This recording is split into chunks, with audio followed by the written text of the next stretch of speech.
नमस्कार दोस्तों, हिंदू धर्म से संबंध रखने वाले लगभग सभी लोग श्री कृष्ण की लीलाओं के बारे में जानते ही हैं। उनकी लीलाएं इतनी विशाल है कि उन्होंने माँ यशोदा को अपने मुख में पूरे ब्रह्मांड के दर्शन करवा दिए थे।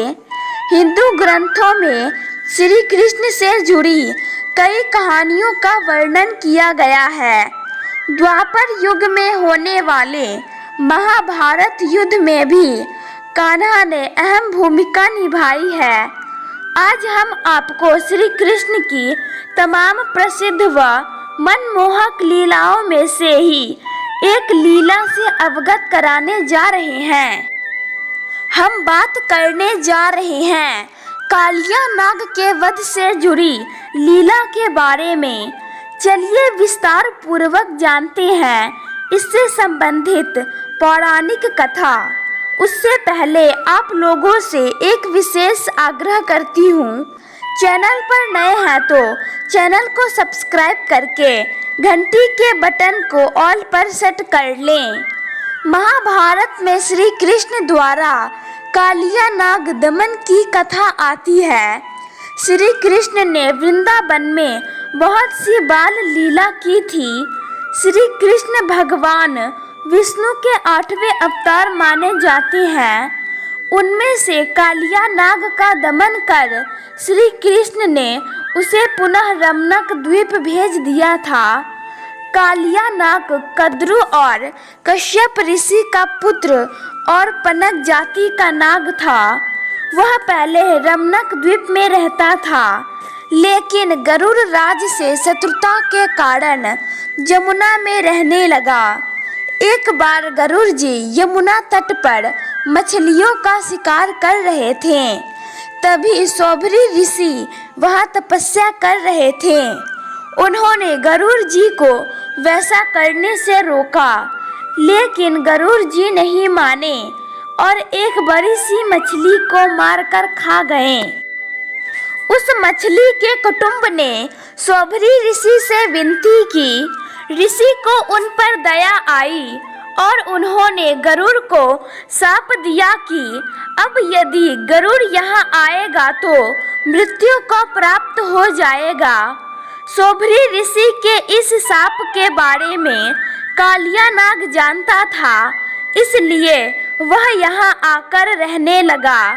कालिया नाग और गरुड़ जी में शत्रुता इसलिए थी क्योंकि गरुड़ जी अपनी माँ के बैर को समझकर जो भी सांप उनके सामने आता वह सर्पों को खा जाते, कुचल देते और अगर मन भर जाता तो मार कर छोड़ देते। वासुकी नाग जब ब्रह्मा जी के पास गए तो ब्रह्मा जी ने गरुड़ को बुलाकर उनकी मैत्री करा दी।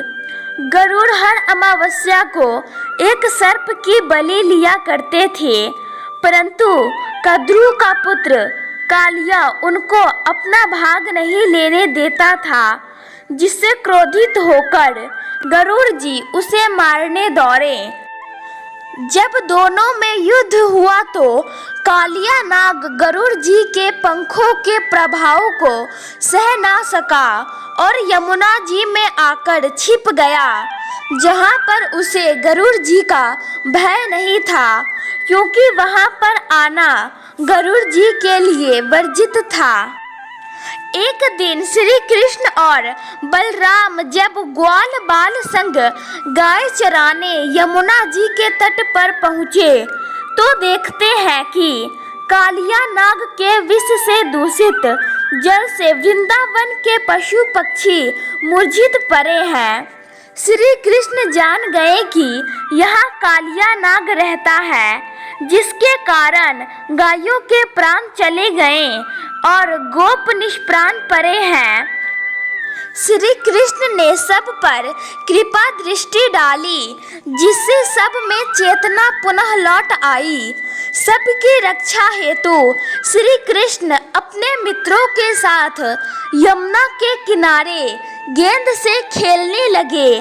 खेलते खेलते श्री कृष्ण ने नदी में गेंद गिरा दी, क्योंकि उन्होंने निश्चय कर लिया था कि अब कालिया को इस जल राशि से बाहर निकाल देंगे। श्री कृष्ण ने कदम्ब के पेड़ पर चढ़कर नदी में छलांग लगा दी। कालिया नाग जहाँ रहता था वहाँ 4 कोस तक यमुना जी का जल विष समान हो गया था।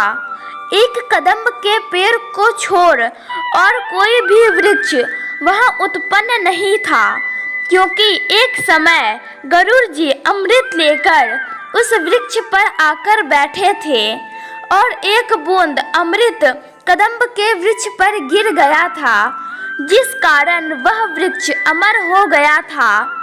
कालिया नाग ने उन्हें देखकर उन पर विष फेंकना शुरू किया, लेकिन श्री कृष्ण पर विष का कोई असर नहीं हुआ। उधर श्री कृष्ण के सभी ग्वाल बाल रो रो कर उन्हें पुकारने लगे। उधर किसी ने वृंदावन जाकर श्री कृष्ण के यमुना में कूदने का समाचार सुना दिया। माँ यशोदा श्री कृष्ण को ना देखकर यमुना जी में कूदने लगी, तो गोपियों ने उन्हें रोका और नंद जी को गोपों ने रोका। श्री कृष्ण ने कालिया नाग की पूंछ पकड़कर उसे मारना शुरू किया। श्री कृष्ण जब उसके पास गए तो उसने श्री कृष्ण को अपने शरीर से लपेट लिया। श्री कृष्ण ने अपने शरीर को फुलाना शुरू कर दिया। कालिया नाग का शरीर जिसमें उसने श्री कृष्ण को लपेटा था वह चूर चूर होने लगा। उसके शरीर में जब अत्यधिक पीड़ा होने लगी तो उसने श्री कृष्ण को छोड़ दिया। श्री कृष्ण उसके सिर पर जा चढ़े और उसके सिर पर नाचने लगे। श्री कृष्ण के इस तांडव नृत्य से उसका शरीर शिथिल हो गया। उसकी स्त्रियां अपने बच्चे सहित रक्षा के लिए श्री कृष्ण से प्रार्थना करने लगी।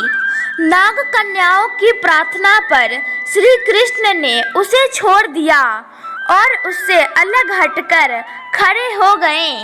कालिया नाग जब श्री कृष्ण के भार से मुक्त हुआ तो उसे चेतना आई और उनसे विनती कर कहने लगा कि आप मुझे जो आज्ञा देंगे मैं उसका पालन करूंगा। श्री कृष्ण कहने लगे कि तुम जमुना छोड़कर यहाँ से चले जाओ, क्योंकि तुम्हारे विष से यमुना जल विषयुक्त हो गया है। कालिया नाग कहने लगा कि प्रभु फिर कहाँ निवास करूं? श्री कृष्ण कहने लगे कि तुम रमणक द्वीप में निवास करो। कालिया नाग कहने लगा कि प्रभु वहाँ गरुड़ मुझे खा जाएगा।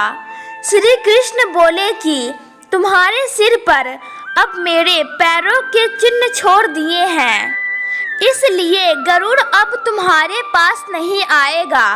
श्री कृष्ण ने गरुड़ को बुलाकर कालिया नाग को भय मुक्त करा दिया।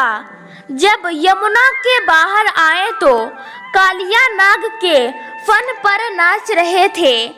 इस तरह श्री कृष्ण ने गोकुल वासियों को और यमुना नदी को कालिया नाग के विष से मुक्त करवाया था।